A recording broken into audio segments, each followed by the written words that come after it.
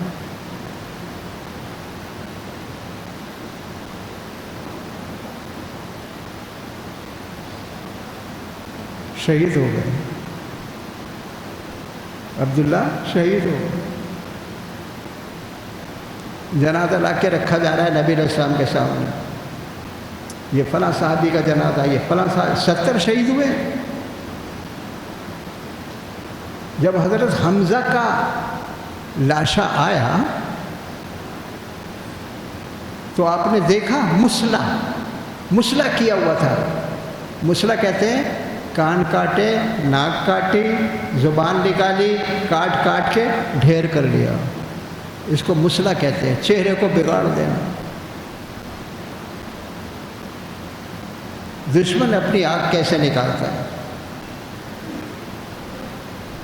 اللہ کے رسول پکار اٹھے، آپ نے فرمایا میرے چچا سید الشہداء ہیں.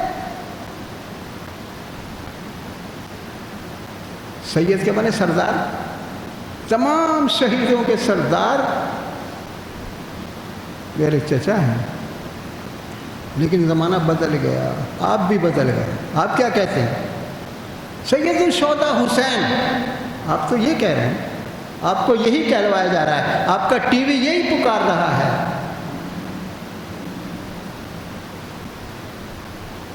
لیکن میرے نبی کیا کہہ رہے ہیں وہ سن لیجیے. جابر کہتے ہیں رضی اللہ عنہ، کہتے ہیں میرے ابا کی لاش پر کپڑا ایک چادر ڈال دی. میں نے اجازت چاہی، اللہ کے رسول اگر آپ مجھے اجازت دیں تو ابو کا چہرہ دیکھ لوں. آپ نے کہا دیکھ لو. کہتے میں نے جب چہرے سے کپڑا ہٹایا تو اتنے زخم تھے چہرے پر کہ مجھ سے دیکھا نہیں گیا. میں نے پردہ ڈھانپ دیا اور میں رونے لگا. نبی علیہ السلام نے میری طرف دیکھا اور کہا یا جابر مالی اراکا محمن، میں تجھے بڑا غمزدہ دیکھ رہا ہوں. جابر نے کہا اللہ کے رسول صلی اللہ علیہ وسلم استشہد ابی، ابو شہید ہو گئے. وتراکا زین و عیالا، اور زین قرض چھوڑا ہے اور عیال چھوٹی چھوٹی 7 بہنیں چھوڑی ہیں. یہ بار اب مجھ پر آ گیا، قرض بھی میں ادا کروں گا، بہنوں کی کفارت بھی میں کروں گا. نبی علیہ السلام کو فرمایا جابر الا اخبرک، کیا میں ایک خبر نہ دوں تجھے، ایک بات نہ بتاؤں تجھے؟ کہا اللہ کے رسول ضرور بتائیے. کہا تیرا باپ شہید ہو گیا اور تیرے باپ نے اللہ سے آمنے سامنے گفتگو کی. یہ دوسرا انعام ہے، اللہ کا دیدار. پہلا انعام جنت کا داخلہ، دوسرا انعام اللہ کا دیدار. تیرے رب نے تیرے باپ سے کہا یا عبداللہ سلنی اوتی کا، مانگ مجھ سے، کیا مانگتا ہے میں تجھے دوں گا. تو تیرے باپ نے کہا ان ارد الی دنیا، مجھے لوٹا دے ایک مرتبہ دنیا میں، فاقتل فیک، تاکہ پھر تیری راہ میں شہید ہو جاؤں. یہ شہید کی تمنا ہے. ایک مرتبہ نہیں، بار بار شہید ہو. میرے نبی فرماتے ہیں صلی اللہ علیہ وسلم، آپ کہتے ہیں میرا جی چاہتا ہے ثم اقتل ثم احیا ثم اقتل ثم احیا ثم اقتل ثم احیا، زندہ کیا جاؤں پھر مارا جاؤں، زندہ کیا جاؤں پھر مارا جاؤں، زندہ کیا جاؤں پھر مارا جاؤں. 3 مرتبہ میرے نبی نے فرمایا. آپ کی بھی تمنا تھی اور آپ کی تمنا اللہ نے پوری کر دی. یاد ہے آپ کو خیبر کے موقع پر آپ کو زہر دیا گیا تھا. آخر وقت میں آپ فرما رہے تھے، عائشہ بیگم سے کہہ رہے تھے عائشہ وہ جو مجھے خیبر میں زہر دیا گیا تھا وہ میری رگوں کو کاٹ رہا ہے، اس کا اثر اب ہو رہا ہے. تو میرے نبی نے فرمایا تھا جس کو زہر دیا گیا اور وہ مر جائے تو وہ شہید.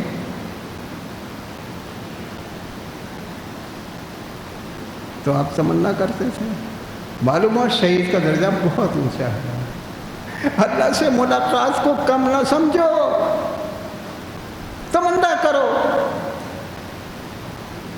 کہ اللہ میں آپ سے ملنا چاہتا ہوں. لقاء ربہ قرآن کے الفاظ ہیں. ملنے کی، ملاقات کرنے کی اللہ سے تمنا رکھو، اور جہاد میں مرنے کی تمنا رکھو.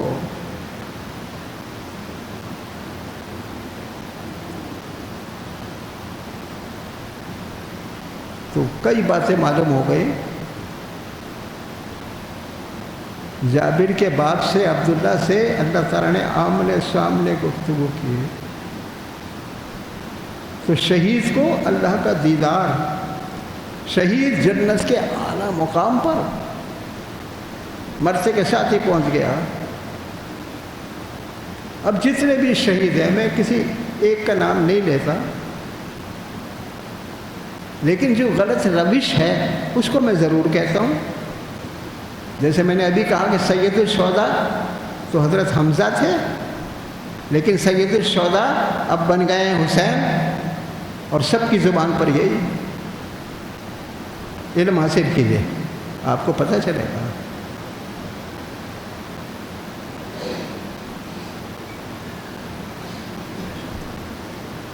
میں آپ کے سامنے، اللہ جانتا ہے، وہ حقیقتیں رکھتا ہوں جس کو کوئی جھٹلا نہیں سکتا.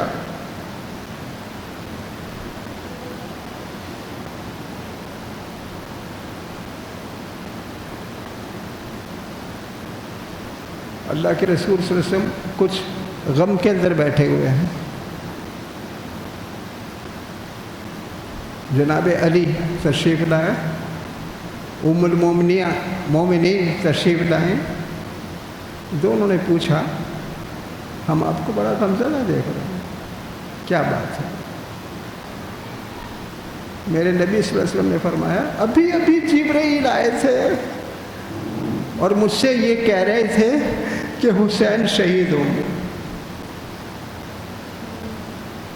میں آپ سے یہ کہتا ہوں، جب اللہ کے رسول نے کہہ دیا شہید ہوں گے، مان لو، سارے اختلافات ختم نبی کی بات پر. آپ شہید ہیں، حسین شہید رضی اللہ عنہ. اب گانے سے تو کوئی فائدہ نہیں ہے. اپنے ذہن اور خیال میں رکھیے گا کہ شہداء میں سے حسین بھی شہید ہے. پھر میں ایک بات کہوں گا، جو غلط روش ہے لوگوں کی وہ بتاؤں گا آپ کو. مجھے منع کیا قسم نہ کھاؤ، لیکن بات اتنی یقینی ہے کہ قسم کھانے کو جی چاہتا ہے. نہیں کھاتا میں قسم، لیکن آپ کے سامنے ایک حقیقت رکھ رہا ہوں. یقین مانیے گا، جس طرح جناب حسین کی شہادت کی خبر نبی اسلام کو دے دی اور آپ نے اس کو بیان کر دیا،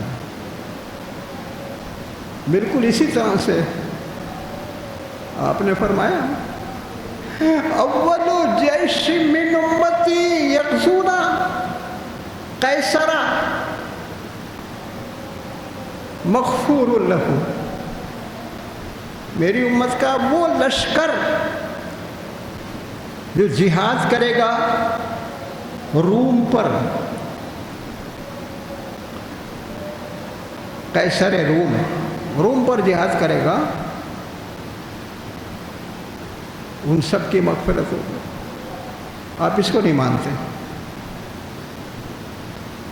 اس میں یزید سب پہ سالار ہے، پھر قسم کھانے کو جی چاہ رہا، قسم نہیں کھاتا، لیکن ایک حقیقت ہے، اس کو جھٹلا نہیں سکتا کوئی بھی. اس پورے لشکر کو نبی نے فرمایا بخشا ہوا ہے. اس کو کیوں نہیں مانتے آپ؟ یہاں آپ گالیوں پر اتر آتے ہیں. یزید لعنت اللہ علیہ، پھر ان کی سیاست، ان کی بادشاہت، وہ سب آپ کے سامنے آ جاتی ہے. تاریخ کے جھوٹے واقعے آپ کے سامنے آ جاتے ہیں. میں کہتا ہوں ساری تاریخ جھوٹی سچی جیسی بھی ہے، سب کو ایک طرف کرو، نبی کا فرمان ایک طرف صلی اللہ علیہ وسلم. جتنے نمبر سے یہ یقین لائے ہو کہ حسین شہید ہے، اتنے نمبر سے یہ یقین لاؤ کہ یزید بھی شہید ہے، جنتی ہے۔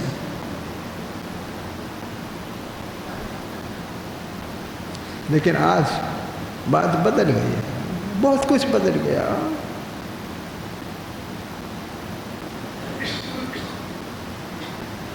تو ہم نے آپ کے سامنے شہداء کی کچھ باتیں رکھی ہیں۔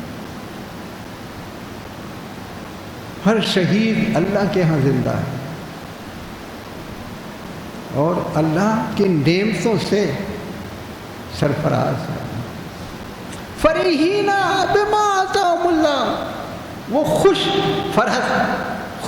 خوشی ہیں، خوشی محسوس کرتے ہیں جو کچھ اللہ نے ان کو عطا کیا۔ شہید کو اللہ جو کچھ عطا کر رہا ہے، جنت کی نعمتیں معمولی سمجھی ہیں آپ نے۔ ایک روایت میں بیان کروں گا آپ سے۔ میرے نبی نماز پڑھا رہے ہیں صلی اللہ علیہ وسلم،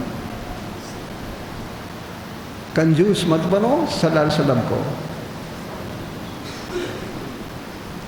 آپ آگے بڑھے، صحابہ جو اگلی صف میں تھے انہوں نے دیکھا کہ نبی آگے بڑھے اور ایسا لگا کہ کوئی چیز توڑنے کے لیے آگے بڑھے، جیسے درخت لٹکا ہوا ہے اس سے کچھ توڑنا ہے۔ پھر تھوڑی دیر میں ایسے ڈرتے ہوئے پیچھے ہٹ گئے۔ صحابہ نے پوچھا اللہ کے رسول یہ کیا واقعہ ہے، آپ کیا لینے آگے گئے تھے؟ آپ نے فرمایا جب میں نماز پڑھا رہا تھا تو اللہ نے جنت کی نعمتیں میرے سامنے کر دی، میرا جی چاہا کہ اس میں سے کچھ توڑ لوں، اگر میں توڑ لیتا تو تم قیامت تک کھاتے، کبھی ختم نہیں ہوتی وہ نعمتیں۔ معمولی سمجھا جنت کو آپ نے؟ پھر میرے سامنے جہنم کر دیا گیا، میں نے ڈراؤنا منظر دیکھا جہنم کا، میں ڈر کے مانے پیچھے ہٹ گیا۔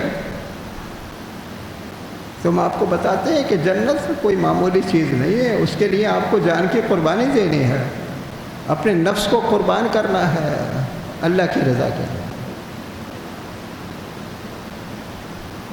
عہد کر لیں اس بات کا کہ نفس کی پیروی نہیں کریں گے، محمد صلی اللہ علیہ وسلم کی پیروی کریں گے، بس آپ جیت گئے۔ لیجیے ایک قرآن کی آیت سن لیجیے۔ داؤد علیہ السلام کو نظر میں لائیے، بہت بڑے بادشاہ ہیں۔ سلیمان علیہ السلام ان کے بیٹے ہیں، جنات پر بھی بادشاہت ہے۔ رب تعالیٰ فرماتے ہیں یا داؤد، بالکل اسی طرح سے قرآن میں سورہ سواد، یا داؤد انا جعلناک خلیفۃ فی الارض، اے داؤد میں نے تجھے زمین کا خلیفہ بنایا ہے۔ خلیفہ کے معنی کیا ہوتے ہیں؟ خلیفہ کے معنی ہوتے ہیں جو اصل حاکم ہے اس کے احکام کو پہنچانے والے کو خلیفہ کہتے ہیں۔ جیسے اللہ حاکم تو محمد صلی اللہ علیہ وسلم خلیفہ، اس کے پیغام پہنچا رہے ہیں۔ محمد صلی اللہ علیہ وسلم حاکم تو صحابہ کرام خلیفہ، ابوبکر صدیق، عمر فاروق، عثمان غنی، جناب علی، یہ خلیفہ، یہ پیغام پہنچا رہے ہیں۔ تو خلیفہ کے معنی ہوئے پیغام پہنچانے والا۔ میں نے تجھے زمین کا خلیفہ بنایا۔ فَاحْكُمْ بَيْنَ النَّاسِ بِالْحَقِّ، اب تم فیصلے کرنا حق کے ساتھ۔ کس کو کہا جا رہا ہے؟ داؤد علیہ السلام کو۔ تو خلیفہ کا کام کیا ہے؟ حق کے ساتھ فیصلے کرنا۔ آج خلافت قائم نہیں ہے، فیصلے بھی نہیں ہیں۔ جب خلافت قائم ہوگی تو پھر فیصلہ ہوگا قرآن سے اور حدیث سے، لیکن آپ کی کوشش کچھ بھی نہیں ہے۔ بتائیں کوئی ہاتھ اٹھائے کہ خلافت کے لیے ہماری یہ کوشش ہے؟ کچھ بھی نہیں، کسی کی کوئی کوشش نہیں ہے۔ اس کا تو جواب دینا پڑے گا اللہ کے ہاں۔ آپ کو تیاری کر لو جواب کی۔ یہاں تو ایک دوسرے کے ساتھ خوب زبانیں چڑھاتے ہو، خوب جواب دیتے ہو، اللہ کے سامنے بولتی بند قرآن کہہ رہا ہے الیوم نختم علی افواہہم، آج کے دن ہم مہر لگا دیں گے ان کے چہروں پر، ان کے منہوں پر، وتکلمنا ایدیہم، ان کے ہاتھ ہم سے کلام کریں گے، وتشہد ارجلہم، ان کے پاؤں گواہی دیں گے، بما کانوا یکسبون، کیا کما کے لائے، دنیا میں کیا کمایا، نیکی یا بدی، یہ پیر بولیں گے، یہ ہاتھ بولے گا، جسم کا رواں رواں بولے گا، اور انسان محو تماشا اپنے ہاتھوں کو دیکھے گا، پیروں کو دیکھے گا، پریشان ہوگا اور کہے گا لم شہدتم علینا، سورہ حامیم سجدہ پڑھیے گا، لما، کیوں، شہدتم، تم گواہی دے رہے ہو، علینا، اوپر ہمارے، اے ہمارے ہاتھ ہمارے خلاف بولتے ہو، اے ہمارے پیر ہمارے خلاف بول رہے ہو۔ اب سارے اعضاء کا ایک جواب، قالو، جمع کا صیغہ ہے، سب نے مل کر کہا انطقنا اللہ الذی انطق کل شیء، ہم کو بلوایا اس ذات نے جو بلواتا ہے ہر ایک کو، جس کو چاہے بلوا دے۔